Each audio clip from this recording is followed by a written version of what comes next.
Welcome everyone to the live stream. My name is Simone Dewing. I work in education at the Madison Museum of Contemporary Art, and you are tuning into a virtual museum visit.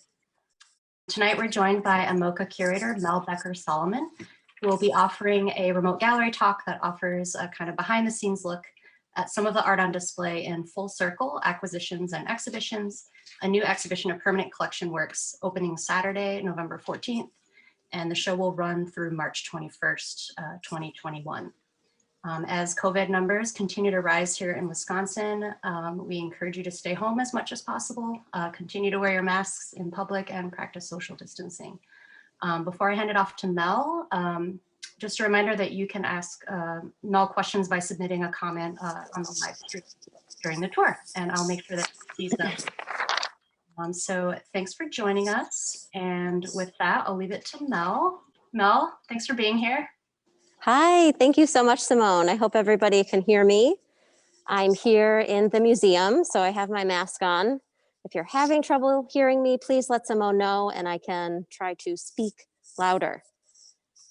So as Simone mentioned, my name is Mel Becker Solomon. I'm curator of the collection here at the museum, and this evening I'm going to walk you through an exhibition called Full Circle Acquisitions and Exhibitions that has been curated by our recently retired director, Stephen Fleischman. He started at the museum in 1991 and retired after 30 years this past May. So this exhibition certainly includes some of his favorites, but it also illustrates the museum's relationships with artists and donors and the past 30 years of exhibitions that have supported and inspired the museum's collection. So we're starting here in the lobby this evening. We have people in the galleries looking at art, which is wonderful. And I'm going to start by talking about this Sam Gilliam piece. Bear with me while I switch my camera. This is a piece by Sam Gilliam called Eyler Blues from 1978. And this piece is a pretty important link between a local collector, Don Eyler, and his wife, Nancy, and the artist Sam Gilliam. And you may have heard a lot about Sam Gilliam lately. He's been in the news quite a bit. He is a prominent artist who has spent a lot of time in Madison because of his relationship with Don. So the story about Don Eyler and Sam Gilliam in this piece begins when Don was a medical student in Washington, D.C. He went to a gallery and thought, I would like to own a piece of art one day, because he saw on the walls a very wonderful piece that was gifted by a local physician. So he completed med school, started working, started going to galleries, and happened to walk into the Corcoran Gallery in Washington, D.C. And he said he saw this amazing exhibition that had a fog machine and lasers and lights, and it had Sam Gilliam and Rockne Krebs together in the gallery, and he was hooked. He made an appointment to see Sam in his gallery at his studio, and he started buying work directly from Sam and supporting him in a sense. So they would agree like, okay, you're gonna make me this large painting and I'll pay you monthly. So it was a nice way for Sam, or for Don, to support Sam. And then Don started getting work for his home. And Don eventually moved to Madison because he became an anesthesiologist, worked for St. Mary's. And Don was still buying work. He commissioned this piece from Sam. And Sam wrote down a letter and said, Don, wait till you see this piece. It's incredible. I'm going to ship it to you. I'm coming out there to install it. You're not going to believe it. It has a brick on the work. And yes, my friends, this is a brick hanging on this very large painting / sculpture that's made out of window awnings, canvas window awnings that you see hanging over shops that Sam stitched together, put grommets in, threw paper pulp on. There are beautiful, beautiful bits of glitter. There's a staple. I don't know if you can see that, but this work is really dynamic and it's meant to be sculpted by those who hang it. So we have, even though it's like one piece of canvas that we fold up and put in the vault, it takes about 6 to 7 people to hang this because it's incredibly heavy. It's incredibly delicate. And then we have to shape it to get all of these lovely folds and waves within the piece. So when Sam brought this out to Don's home in 1978, he had Don and Nancy stay up all night because he said, if I'm going to hang this painting in your home, I want you to make a painting beneath it. So he had them buy paint, brushes and rollers from Menards, and they stayed up until dawn while Sam directed them to paint with their left hands only. And then while the paint was still wet, he hung this work up just as light was breaking through the windows. So it's a really important piece. Sam kept returning to Madison to make work for Don's home and got to know local art professor Bill Weege, and they developed a lifelong friendship.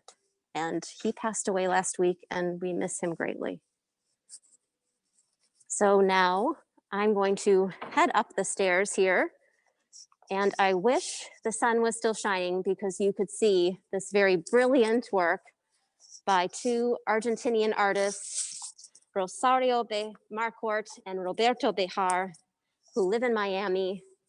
And this piece was commissioned by the artists in 2009 for this very building as part of an exhibition. So Steve met these 2 artists at Art Basel, Miami, and he just fell in love with the work and their personalities. They're both very vibrant, very lively, just like their work.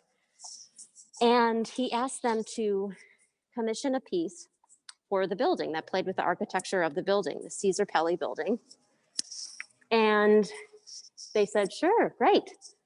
And they worked up a proposal. They sent it to Steve, and they told me, we didn't think he would accept it. We thought we were going to give him a heart attack by giving him the proposal because we dreamt as big as we could. And they sent it to Steve saying they wanted to hang these ribbons from the icon all the way from the top to the bottom. And he said, I love it. And they were so excited and so thrilled. And we're thrilled to have it.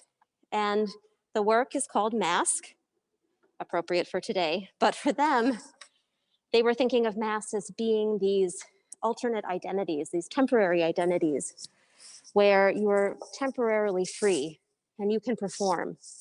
So they consider this to be an urban mask for the building. And they're looking at, you know, Carnival in Venice and African masks and all these different cultures and identities and bringing them together for the face of the museum. Because for them, they see the space of the museum as one of collaboration, of community. And so they wanted this work to pull people in from the outside and welcome them in and enjoy the museum space. So now we're going to walk into the main galleries. There is still installation in progress. So you will see some of our preparators in here. There's Brian Bartlett, our Director of Installations and Facilities, working hard still to get this open for the public tomorrow.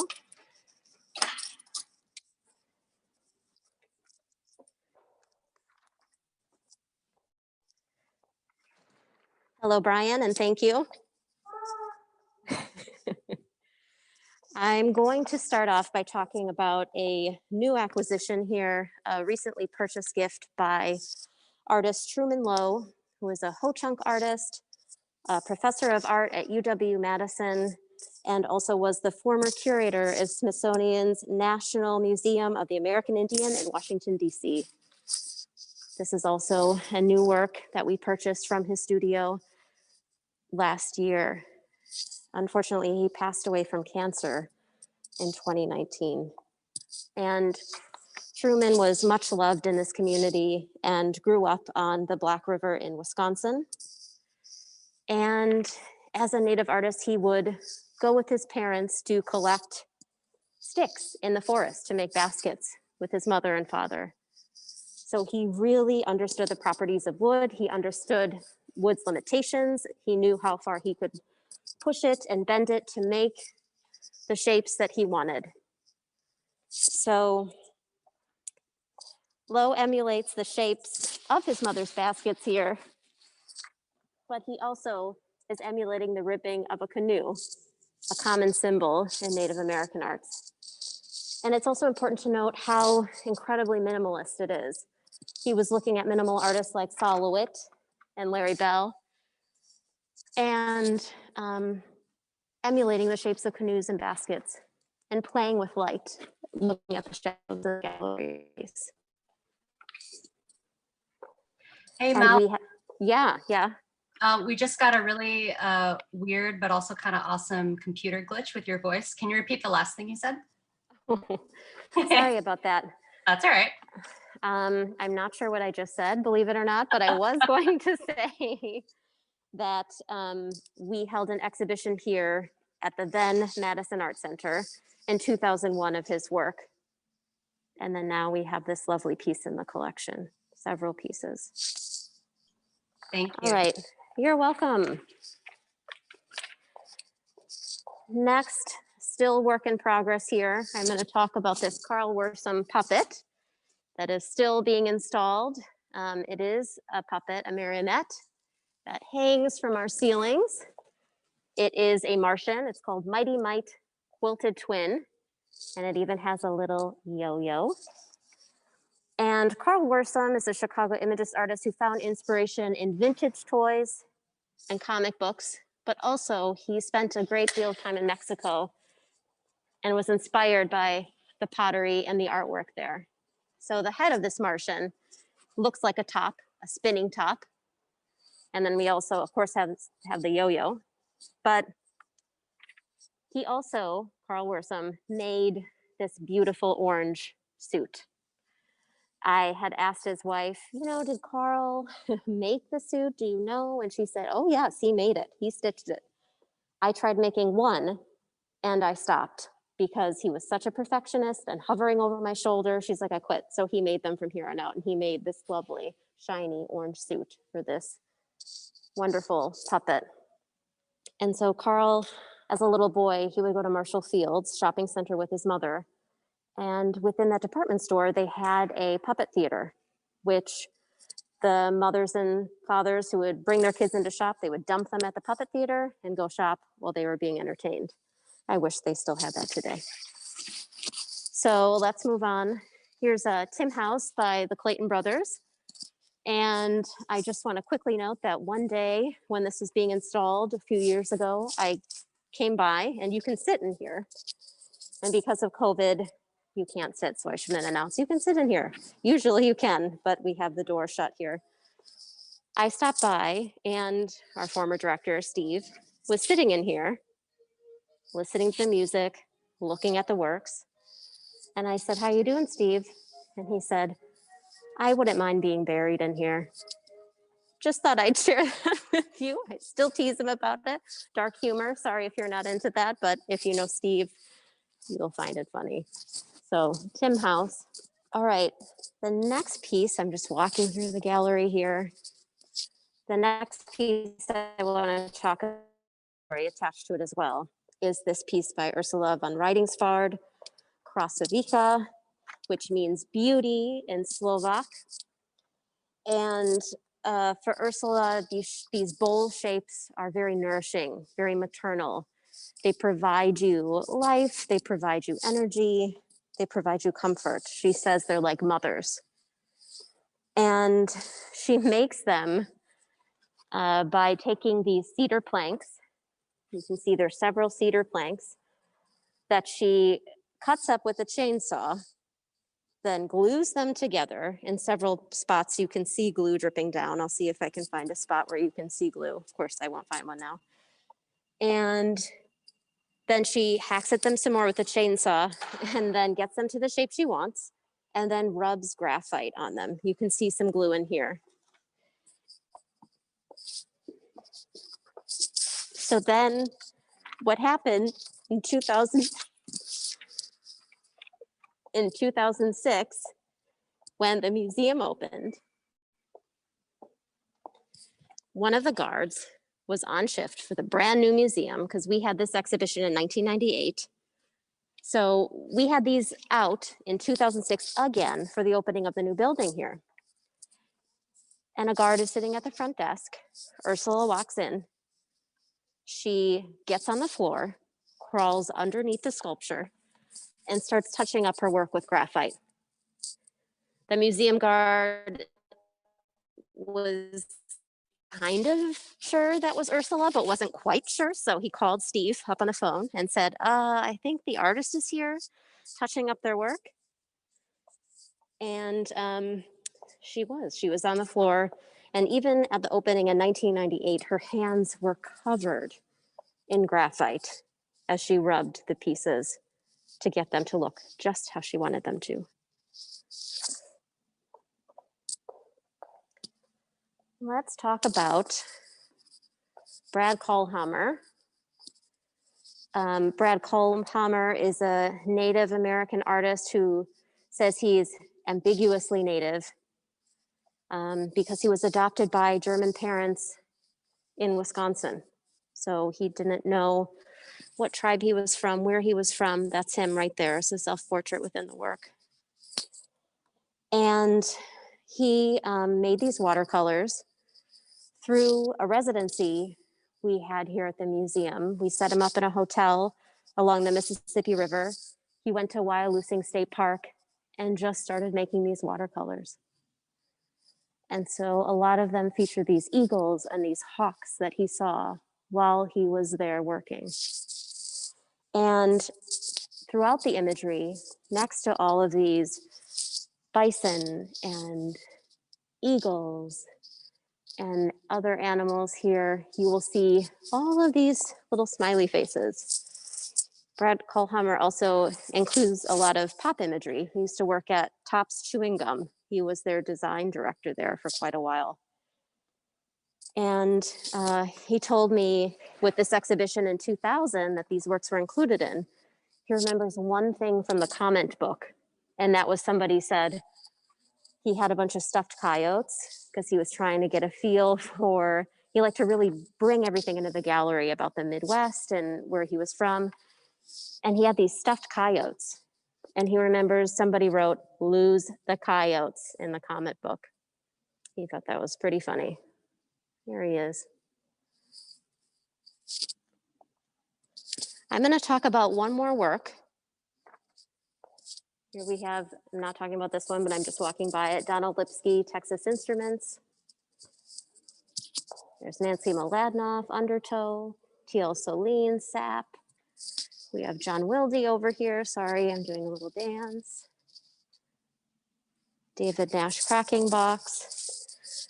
But I wanted to talk about a favorite of many MMoCA's museum goers, Deborah Butterfield's horse, Untitled. And I hear this from the security staff at the front desk. People will walk in the museum and ask, "Where is the horse?" So if it's not in the icon, people ask, "Where is the horse?" Well, the horse is back here in the main galleries for a little bit, so come check her out. And I say her because Deborah Butterfield's horses are self-portraits.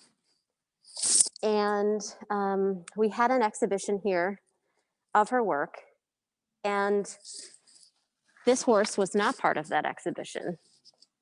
And let me get the year right. In 1993 at the Madison Art Center, here she is in brown, just like her horses, smiling in the galleries. Here are some of the other horses that were on view. This work was not part of that exhibition because about a decade later, her gallerist, Roberta Lieberman, who was co-founder of Zola Lieberman Gallery in Chicago, had this horse in her apartment in Chicago, and she passed away and knew of the exhibition we did here at the Madison Art Center and gifted the horse to our museum. But in order to get it out of her Chicago apartment, they had to lift this horse out of the window above a very busy street in downtown Chicago. They lifted the horse out of the window to get it into the truck to move it and get it here to Madison. So this horse has had quite a journey. It's made of mud and sticks and straws. And for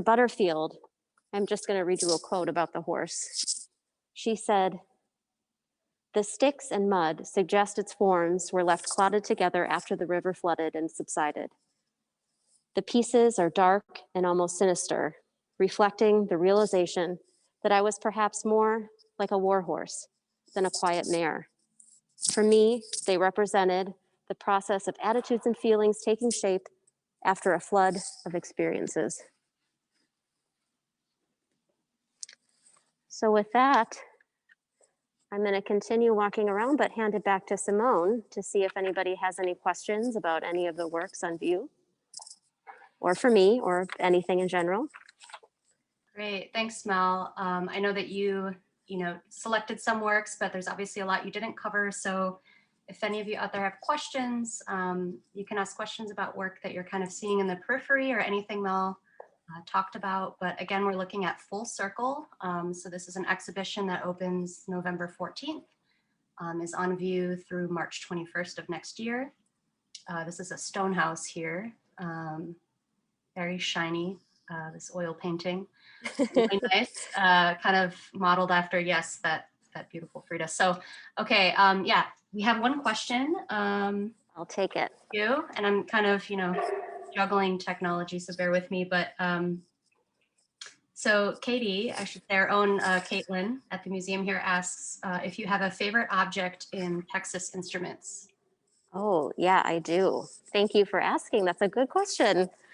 And thankfully I was asked that the other day, so I'm prepared with an answer. So Texas Instruments by Donald Lipsky, all of these objects are the dredges of his studio when he moved from Houston. These were all the objects that were left. He didn't make them into art because he was collecting all of these strange things that he eventually was going to use in sculpture and installation, and he never used them. So he took the remainder and then made them into an art piece. So my favorite object, luckily, well, it's not too low. He uses cigarettes throughout the work. So, and very beautifully. I mean, those are fragile. So there's one, sorry, am I there? Hello? There's one right up there. Yeah. And there's all cigarettes in it. If you come here in person, you'll be able to see it, but it's the end of the cigarette. So you just see the tobacco in this beautiful arrangement. And I have no idea what that is. Maybe somebody can tell me, but it's some sort of technology piece that I have no idea what it is. But that's my favorite one because I imagine him sitting there, taking his time, making sure all those cigarettes are stacked neatly within that piece. And this book is pretty great too, because he's bent the pages in a very unique way. Thanks for sharing that. We have Diana Hansen, who I believe is one of our docents. Yes, hi Diana. Yeah, she just wrote to say that it's a true gift that you're an anchor of the MMoCA staff. So. Oh, that's very nice. To you. Thanks for giving this tour. Yeah, it's my pleasure. It's fun. Before, I don't see any other questions now, but I'm wondering if Mel, you could speak to the nature of install during COVID. And I'm sure a lot of people are wondering how do you put a show like this together, safely, and also, how does that change kind of the dynamic of installation week or a few weeks, or how long did it take, Yeah, I'm showing you art because I figured you'd rather see art than my face, if that's okay. I should mute my video too. It was very different, and it was quite long because we're all balancing our own lives.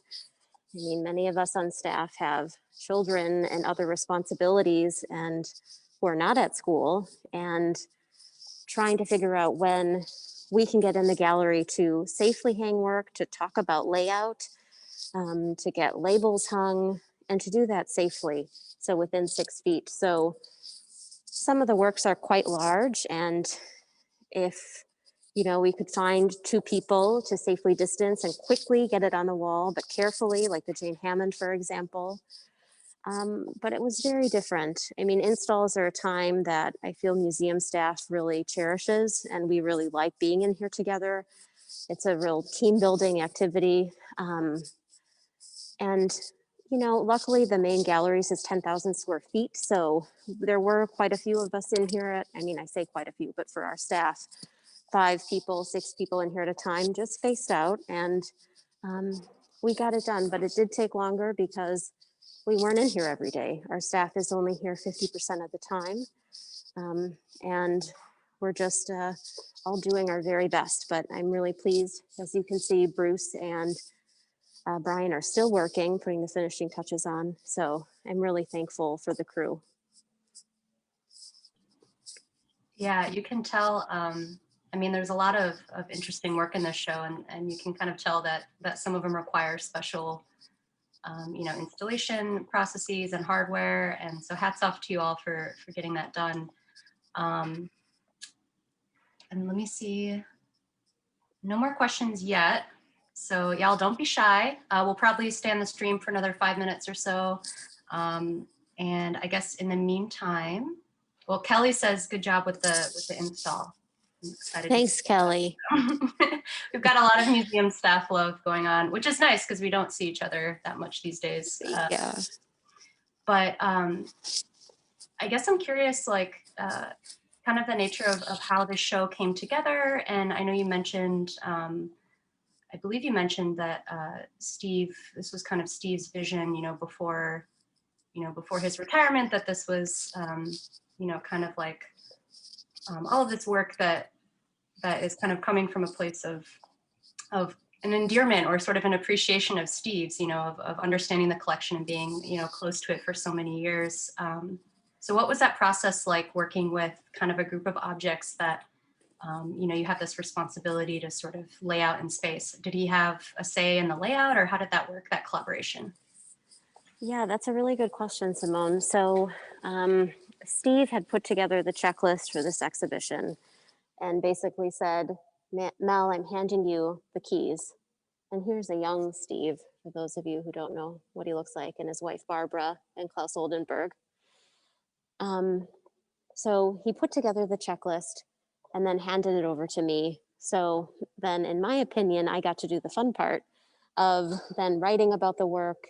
I had many phone conversations with Steve to collect his memories about the objects, because I very much wanted this exhibition to not be my voice in terms of the labels. I wanted it to be memories from staff, memory from docents, and in particular, memories of artists. So we put together a video, as you can see in the background, of various artists who responded to my question and request to share their memories of their time at the Madison Art Center or MMoCA, and put it together in a way that reflected the past 30 years. So to really highlight those relationships with donors, with artists, and amongst the staff. So as I mentioned in the beginning, this, there are a lot of Steve's favorites in here, but I feel like there are a lot of staff favorites, there are a lot of community favorites, and really walking through the past 30 years and remembering all the various exhibitions that were here at MMoCA. Yeah, that's great. Thank you for sharing that bit of context. I love this photograph by Paul Chambroom. It's so, it reminds me of like the Last Supper or something, but yeah. this city council meeting. That's awesome. So that's a photograph, kind of blown up to look like a masterwork painting.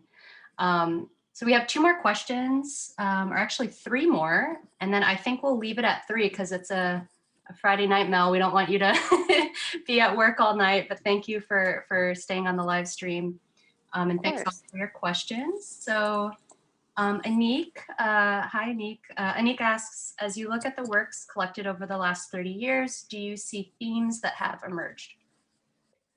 Absolutely. I mean, curators and directors sort of set off on a mission of how they want to collect and what they want to sort of prioritize in their collecting.